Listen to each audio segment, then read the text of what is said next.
in 4 games with 33. He's got 33 assists and 6 turnovers. 33 assists and 6 turnovers in 4 games. That's over a 5-to-1 ratio. Not only that, here's the best part. He hasn't even really started making shots. He hasn't made any shots. He's 1 for 16 from the three-point range. Everybody's talking about this second unit. Why is it doing well? Because of Chris Paul. I mean, he has added a dimension to this team that now makes you kind of sit up. You're going to have to watch this team for the next couple months. And if they stay healthy, we'll be able to really assess them. But, boy, great start. Great start for the Warriors, Evan. Well, and it's kind of funny because one of the maybe biggest concerns of Jordan Poole leaving is how you fill the void of a 20-point-per-game scorer. And if I told you that Chris Paul is going to shoot it from 3 like Kelly Oubre in his first few Warriors games, you'd say, well, that's not going to work.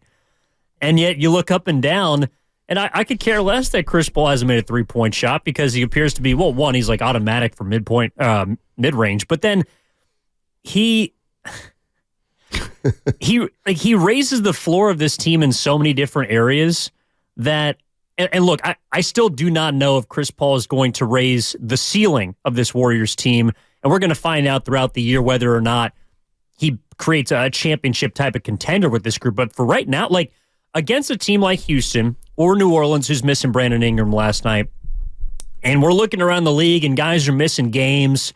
Guys are, basketball teams don't play as smart as the Warriors do now. Like the Warriors were like the New Orleans Pelicans last year from a standpoint of how smart they played the game, of how they couldn't seem to take care of the basketball, how in inopportune moments they would let other teams go on runs.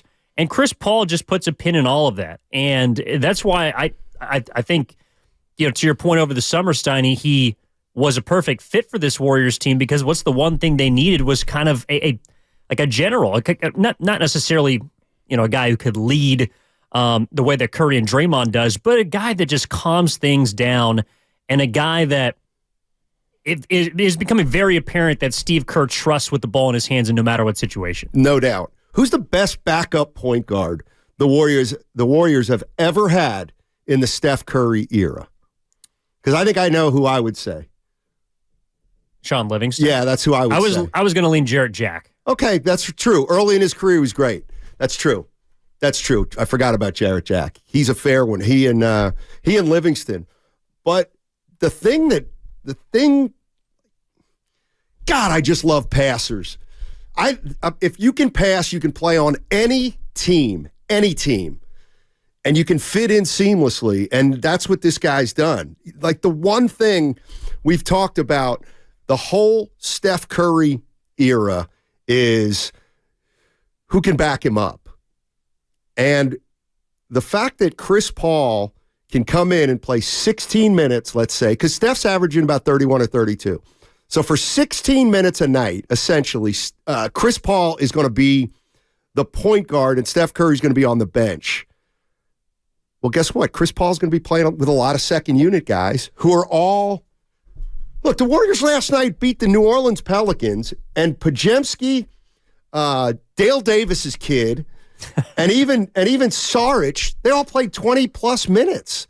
So you went into an opposing building, which you never did last year. You played a lot of young guys. I know Saric is 29, but I just meant him as more of a role player. And, Podziemski helps a little bit. I got to get this right. Trace Jackson Davis gets it right. TJD. Almost has a double-double. Baby so, T.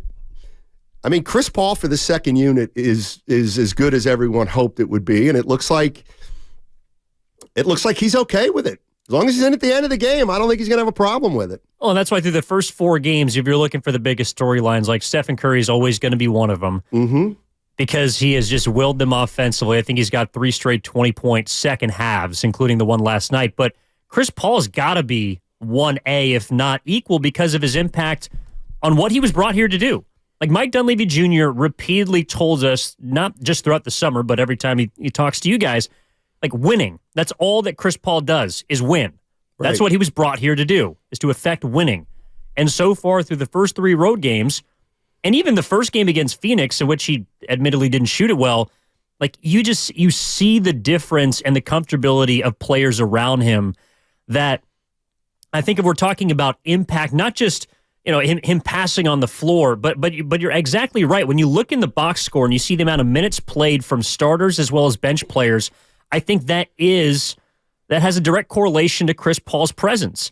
And for someone like Stephen Curry, like if Steph Curry can play 30 minutes a night and you're in basketball games, or you can put away teams like they did last night, beating the Pelicans by nearly 30, that is going to offset potentially some of the concerns that we had coming into this year about how old he is, about how many games he's going to play. And so Chris Paul has me thinking that a guy like Steph or Clay or Draymond, the big three, the older guys on this team, I'm thinking about their total minutes played more than games played, and he's going to string them out so much more that it's really hard to not feel completely different already about this team than the one you did last year. No, I agree. I think there's definitely a cause for optimism. I think one of the things that obviously is going to be a theme all year is, can we stay healthy? And if they can or can stay relatively healthy, then I think they got a shot. Now, it's a long way between now and April, May, and June. But I also look at this team, and I don't think it's any coincidence. You look at Houston and the Pelicans. And with all due respect, those teams are pretty young. And dare I say, they're not the smartest teams in the league. And that's where I think the Warriors are going to make some hay.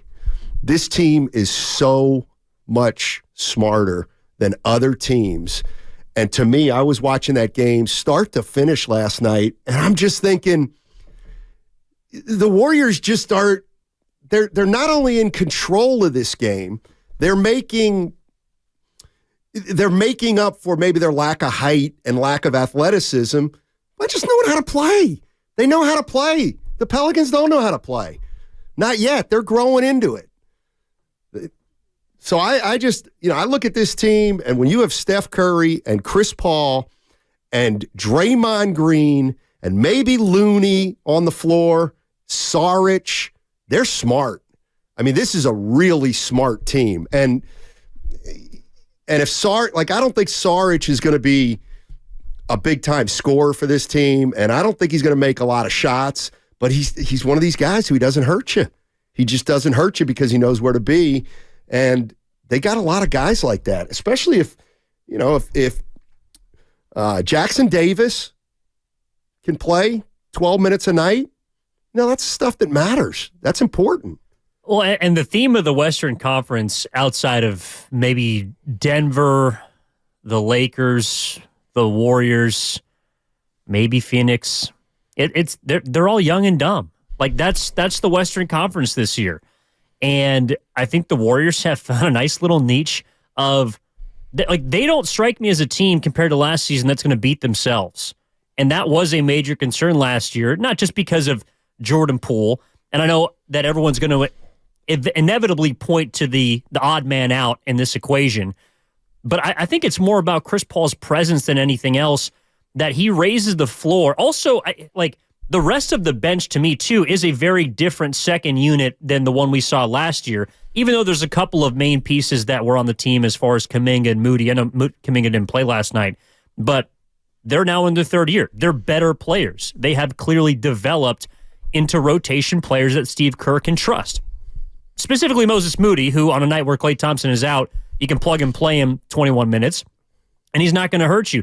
They have players that if Stephen Curry can will this team offensively, which it appears to be at age 35 that he can continue to do, that if you don't have a gunner in Klay Thompson that's going to try and shoot himself into a new contract, the last two games I think he's been pretty consistent from three-point range, which is not characteristic for him at the beginning of years. Like, the Warriors are in a situation now where they feel like already they've earned our trust. Whereas last year at this point in the season, they lost our trust pretty quickly because of how they were able to close games on the road. Like, they were losing to Dennis Smith Jr., they were losing to the Orlando Magic and Markelle Fultz. They were losing to teams that had no business being in basketball games with them. And the game last night, to me, was a game that a good team puts away. Right. Even with Zion Williamson and other talented players, C.J. McCollum and the likes, like the Warriors put the New Orleans Pelicans in their place, and that is something I did not see a whole lot of last season. And here's the other thing that I think I've started to notice, and it's what we talked about before Chris Paul had played a game, and that is, well, he's got to adjust to the Warriors, not the Warriors adjust to Chris Paul. And we use the word placate Chris Paul, and it's about the Warriors. Well, I think in the first 4 games, they have been a great example of Chris Paul respecting this organization and the players in this organization respecting Chris Paul. Is there anybody out there that thinks there's going to be an issue between Chris Paul and Draymond Green? See, I don't. Maybe at some point they have words during the course of a season when they're in a competitive environment. But when Chris Paul's out there with Draymond Green and Steph Curry, I mean, you want to talk about trust in those kind of teammates? This is going to be an interesting year. It really is, because I know they're old. I know they're old, but this will be a great, and that's why I want them to stay healthy, Evan, or relatively healthy at least. And you brought this up. If Steph Curry plays 65 games, he's going to be in the MVP conversation. And I thought about it, and I'm like, yeah, you're right. It's going to be hard not to, because if he plays 65 games, they're probably going to win at least 46, 47, you would think, at least. Sorry, I pulled a goo there. I think that, like, Steph at this point in his career, I don't know if I can affirmatively say that he's playing the best basketball of his career. And I think he even mentioned it last night with Anthony Slater asked him about his hottest starts, and like immediately 2016. That was the year. Right. But if you're even in the same stratosphere as perhaps the greatest offensive season that the NBA has ever witnessed as far as shooting is concerned, then you're going to win a lot of basketball games. Right. So if Steph Curry can stay healthy, and it's not just about how he can conserve energy throughout a basketball game, how can he conserve energy throughout a season?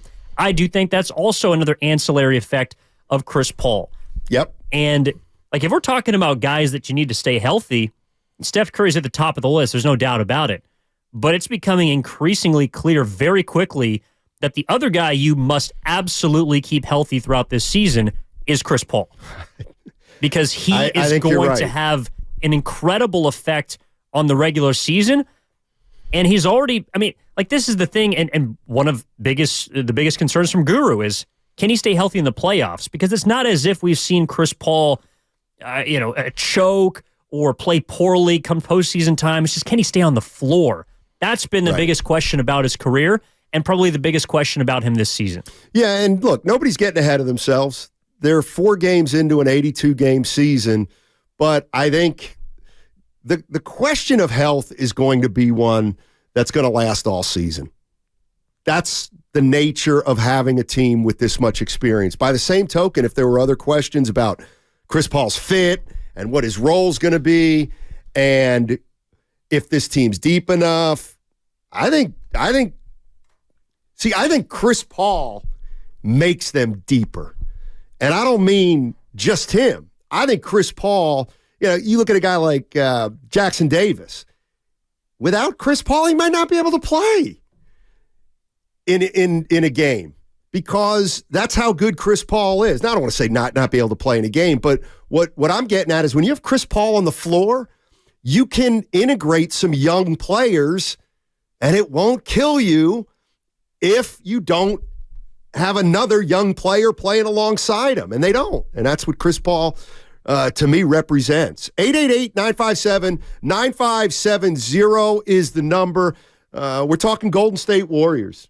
And are you looking at Chris Paul differently right now? Are you beginning to see how Chris Paul can make this team better, how he can elevate this team? How excited are you about this start for the Warriors? I mean, I would be ecstatic. They're 3-0 right now on the road, and they were 11-30 last year, so that's the first That's the first, to me, practical improvement. And you know what? Why were they terrible on the road last year? Well, I'm sure a lot of it had to do with they didn't have a lot of chemistry, but it also had a lot to do with they turned the ball over too much. They weren't smart down the stretch of games, and that's where Chris Paul comes in. I get it. Jordan Poole's going to score a lot of points. I like Jordan Poole. I think he's a really good player. But if you bring a passer into your environment, you can make up for scoring. And I think that's what we're seeing right now. 888-957-9570 is the number. We'll also talk about some 49ers today. James Harden got traded. Who cares? Who cares? Anybody think that they got a big three in Los Angeles, Steiny? Okay. Let me ask you this. If you're a Warrior fan right now, in case you don't know, James Harden got traded to the LA Clippers. And now PJ Tucker. He's older than Chris Paul. He might be. He's close. There's no Warrior fan out there that just said, uh-oh, look at those clips. The Pike. They might have got worse. They might have.